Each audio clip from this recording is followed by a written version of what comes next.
హ్మ్. సెర్చ్ చేయలేదు వీళ్ళు. సెర్చ్ అంటే వెతుకులాటలు జరగలేదు. కానీ మీడియాలో వెతుకులాటలు జరిగిపోయినాయి. మీడియాలో వెతుకులాటలు జరిగిపోయినాయి. ఆయన కేసు ఎలా డిసైడ్ అవుతోందన్నారు. అరెస్ట్ అన్నారు. అక్కడున్నాడు, ఇక్కడున్నారన్నారు. పాతాళంలో దాక్కున్నాడన్నారు. బంకర్ అన్నారు. ఇలా తెలుగుదేశం పార్టీకి చెందిన సోషల్ మీడియా, దాంతో పాటుగా మెయిన్ స్ట్రీమ్ మీడియా కూడా ఈ వార్తలను చాలా ప్రముఖంగా ప్రచురించి, ప్రముఖంగా చిత్రీకరించి ప్రజల్లోకి తీసుకెళ్లే ప్రయత్నాలు చేసింది. కాబట్టి ఇది ఒక రకంగా మీడియా ట్రయల్‌గానే చూడాలి. ఓకే. కోర్టులు సీరియస్‌గా ఉన్నాయి ఆయన పట్ల అని నేను అనుకోవడం లేదు. అలాగే ఆయన కూడా చెప్పాడు. ఆయన ఈ వివిధ ప్రాంతాల్లో కేసులు పెట్టటం, వాళ్ళందరి మనోభావాలు దెబ్బతినటం, ఇది చాలా విచిత్రమైనటువంటి పరిస్థితి. పైగా నేను ఎప్పుడో మాట్లాడితే ఇప్పుడు మనోభావాలు దెబ్బతిని గబగబా వీళ్ళు కేసులు పెడుతున్నారంటే ఇది స్కీమింగ్ అనేది అర్థమవుతోంది. ఈ స్కీమ్ వెనకాల ఎవరున్నారు అనేది ఆయన వదిలిపెట్టేశాడు. కానీ ఆయనకు తెలుసు ఎవరున్నారో. కానీ వాళ్ళ పేర్లు ఎందుకు ఇప్పుడు డిస్ప్యూట్ కావడం ఎందుకు, దీన్ని అనవసరంగా ఈ వివాదాన్ని పొడిగించడం ఎందుకు అనే ఉద్దేశంతో ఆయన సంయమనం పాటిస్తున్నాడు. తన గౌరవాన్ని కాపాడుకుంటూ తన భద్రతని చూసుకుంటూనే అవతల వాళ్ళ ప్రైవసీకి కూడా కొంత ప్రాధాన్యతనిచ్చి గౌరవప్రదమైనటువంటి మార్గంలోనే వర్మ వెడుతున్నాడు.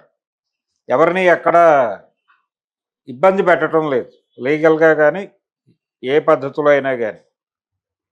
ఇది టోటల్గా Ram Gopal Varma versus AP government. AP government అని కూడా అనలేం, కానీ ఏపీ పోలీసు నడుస్తున్నటువంటి గొడవ. ఆయన ఎప్పుడో ఏవో మీమ్స్ పెట్టాడని ఆ మీమ్స్ మీద గొడవ. ఆయన సినిమాలు తీశాడు, ఆ సినిమా ప్రమోషన్కి సంబంధించి మాట్లాడాడు. ఆ సినిమాలో కూడా కంటెంట్ కొంచెం అంటే ప్రస్తుతం అధికారంలో ఉన్నటువంటి రాజకీయ నాయకుల ప్రైవేట్ లైఫ్ గురించి కూడా దానిలో కొన్ని ఇబ్బందులు ఉన్నాయి, ఇబ్బందికరమైనటువంటి చిత్రీకరణ ఉంది అనే దానికంటే కూడా ఇవన్నీ ఉంటాయేమో కేసులో అని అనుకున్నారు. కానీ వీటికంటే కూడా అతను ఇన్స్టాలోను మరొక చోట పోస్ట్ చేసినటువంటి కొన్ని ఫోటోల మీద గొడవ. అవి సిబిఎన్ని ఇబ్బంది పెట్టింది, లేకపోతే పవన్ కళ్యాణ్ని ఇబ్బంది పెట్టి ఉండొచ్చు, లోకేష్ని ఇబ్బంది పెట్టి ఉండొచ్చు. వాళ్ళు కదా కేసులు వేయాల్సింది, వాళ్ళు కదా గాయపడాల్సింది. వాళ్ళు గాయపడకుండా ఇంకెవరెవరో రకరకాల ఏరియాల్లో నుంచి హర్ట్ అయ్యి కేసులు పెట్టావంటే ఇప్పుడు ఇన్ని చోట్లకి తిరగాల్సి వస్తుంది లీగల్గా. ఏ జిల్లాకి ఆ జిల్లా అయి ఉంటాయి. సో ఈ ఇబ్బందుల నుంచి బయటపడాలి అనేది ఆయన, అందుకని లీగల్గా ఏదైనా ప్రొవిజన్ దొరికితే బయటకు వద్దామని ప్రయత్నం చేస్తున్నాడు. అందులో భాగంగా క్వాష్ పిటిషన్ వేశాడు. అది కోర్టు యాక్సెప్ట్ చేయలేదు. యాంటిసిపేటరీకి ట్రై చేస్తున్నాడు. యాంటిసిపేటరీ వర్కౌట్ అయితే ఇంక జైలుకి వెళ్ళే ఆ పరిస్థితి ఉండదు ఆయనకి. ఒకవేళ ఇవేవి కాకపోతే వెళ్ళిపోయి నేరుగా రిమాండ్కి వెళ్ళిపోయి, రిమాండ్ నుంచి పోలీస్ కస్టడీకి వెళ్ళి వాళ్ళకి చెప్పేదేదో వాళ్ళకి చెప్పి అది అయిపోయిన తర్వాత బెయిల్ పిటిషన్ మూవ్ చేసుకుని బయటకు వచ్చేస్తాడు ఆయన. ఇది పెద్ద ఇష్యూ కాదు. స్టేషన్ బెయిల్స్ ఇచ్చే సెక్షన్స్ కూడా ఉన్నాయి దానిలో.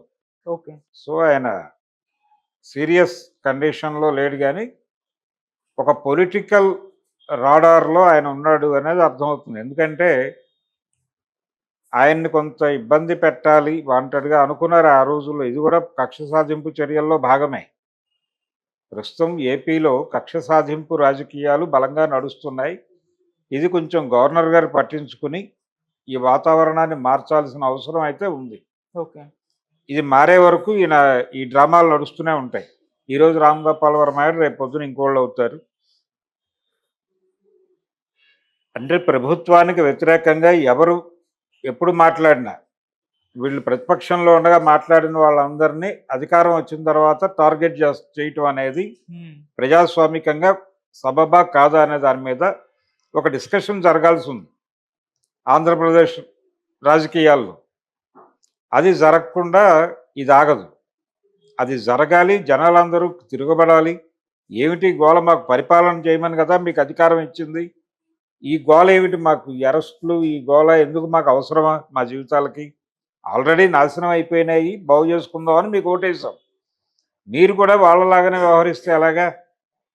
అనే వాతావరణంలోకి జనాల్ని తీసుకెళ్లే పని జరుగుతోంది. ఇది ప్రమాదం. అందుకని ఇప్పుడు వర్మ గురించి ఆయనకి కోర్టు రిలాక్సేషన్ ఇచ్చేసింది. ఇచ్చినప్పటికీ ఇది ఇది 9వ తారీఖు వరకే. ఆ తర్వాత ఏదైనా జరగచ్చు. యాంటిసిపేటరీ ఆయనకి యాక్సెప్ట్ అయిపోతే షూరిటీలు పెట్టుకుని బయటకు వచ్చేస్తాడు, లేకపోతే లోపలికి వెళ్ళి షూరిటీలు పెట్టుకుని బయటకు వచ్చేస్తాడు. ఆయన గొడవ కాదు. కానీ ప్రస్తుతం ఏపీలో జరుగుతున్నటువంటి రాజకీయ విధానం చూస్తే మాత్రం కొంచెం భయపెట్టే పద్ధతిలోనే ఉంది. అందుకని గవర్నర్ ఇంటర్వ్యూన్ అయ్యి ఈ కండిషన్స్ని కంట్రోల్ చేయకపోతే ఎవరు ఎప్పుడు అరెస్ట్ అవుతారో తెలియని పరిస్థితి ఏర్పడుతోంది అక్కడ. అందుకని ఈ కక్ష సాధింపు రాజకీయాలకి నిరసనగా గవర్నర్ని అలర్ట్ చేస్తూ గవర్నర్కి పిటిషన్లు కనుక పెట్టగలిగితే ఈ బాధితులందరూ గవర్నర్ ఇంటర్వ్యూన్ అయ్యే లెవెల్లో ప్రెజరైజ్ చేయగలిగితే అప్పుడు స్టేట్ గవర్నమెంట్ వింటుంది, లేకపోతే వింటుంది. అంతకుముందు జగన్మోహన్ రెడ్డి గారు అంటే వాళ్ళు కేసులు నమోదు అవ్వడం, అరెస్ట్ అవ్వడం, ఇప్పుడు లెటర్లు పెట్టుకున్నారు గవర్నర్కి, లేకుంటే పోలీస్ వాళ్ళకి కూడా పెట్టేసుకున్నారని చెప్పేసి వార్తలు వచ్చాయి కదా సార్. వాళ్ళు కూడా ప్రెస్ మీట్ పెట్టి చెప్పారు, మేము గవర్నర్ గారికి లెటర్ రాసాము, సెంట్రల్ కూడా లెటర్ రాసామని చెప్పేసి జగన్మోహన్ రెడ్డి గారు వాళ్ళు వైసీపీ వాళ్ళు. అదేనండి, వైసీపీ ఎవరైనా చేయాల్సిన పని అదే. ఓకే, ఇప్పుడు ఎప్పుడైతే పోలీసులు ఫ్రీ హ్యాండ్ ఇచ్చారో వాళ్ళు ఎవరి మీదైనా దాడి చేస్తున్నారు. తెలుగుదేశానికి చెందినటువంటి ఒక మీడియా, అంటే తెలుగుదేశంలో ఒక గ్రూపుకు చెందినటువంటి ఒక మీడియా సంస్థ మీద కూడా దాడి జరిగింది. ఒక గ్రూపుకు చెందిన ఒక మీడియా సంస్థ తాలూకా రిపోర్టర్ మీద తెనాల్లో దాడి జరిగింది మొన్నే, 2 days బ్యాక్. వాళ్ళు కూటమి అనుకూల వార్తలు రాసే సైటే అది. కూటమి అనుకూల వార్తలు ప్రసారం చేసే యూట్యూబ్ మీడియానే. ఓకే, కానీ ఆ రిపోర్టర్ను కూడా పోలీసులు దుర్భాషలాడుతూ అతని కులం పేరుతో దూషించి ఆ చుట్టుపక్కల వాళ్ళకి ఇతన్ని ఎందుకు వేధిస్తున్నాము అంటే ఇతను అమ్మాయిలను వేధిస్తున్నాడు కాబట్టి అని ఒక అబద్ధం చెప్పి తమని తాము జస్టిఫై చేసుకుని అక్కడి నుంచి వెళ్ళిపోయారు. అంటే ఒక్కసారి నువ్వు తాడు వదిలితే వాళ్ళు ఎవరినైనా కరిచేలా ఉన్నారు. ఓకే, అందుకని దీన్ని దృష్టిలో పెట్టుకుని కొంచెం గౌరవప్రదంగా వ్యవహరించగలిగితే ప్రభుత్వం, ఇది రామ్ గోపాల్ వర్మ కాంటెక్స్ట్ కాదు, ఇన్ జనరల్ కొంచెం పద్ధతిగా వ్యవహరించగలిగితే రాష్ట్రంలో ప్రజాస్వామ్యం బతుకుతుంది. పర్సనల్ రాజ్యాంగాలు అమలైపోతున్నాయి, ఇది ప్రమాదం. భారత రాజ్యాంగం ఒకటి ఉంది, భారత పార్లమెంట్ ఆమోదించినటువంటి ఒక రాజ్యాంగం ఉంది. ఆ రాజ్యాంగబద్ధంగా కదా మీ పరిపాలన నడవాల్సింది. రాజ్యాంగబద్ధంగా మాత్రమే కాదు, రాజ్యాంగ పరిమితులకు లోబడి మీ పాలన జరగాలి. కానీ మీరు రాజ్యాంగ అతీతంగా వ్యవహరిస్తూ మీ రాజ్యాంగం ప్రకారం మీరు వ్యవహరిస్తూ పరిపాలన చేస్తాం, అరెస్టులు చేస్తామంటే అది ప్రజాస్వామ్యం హర్షించదు, ప్రజలు హర్షించరు. ఈ రకమైన ధోరణిలో మరికొంతకాలం దూకుడుగా పెడితే వాళ్ళ భవిష్యత్తుకే ఇబ్బంది కలిగేటువంటి ప్రమాదం ఉందని గుర్తించాలి టీడీపీ.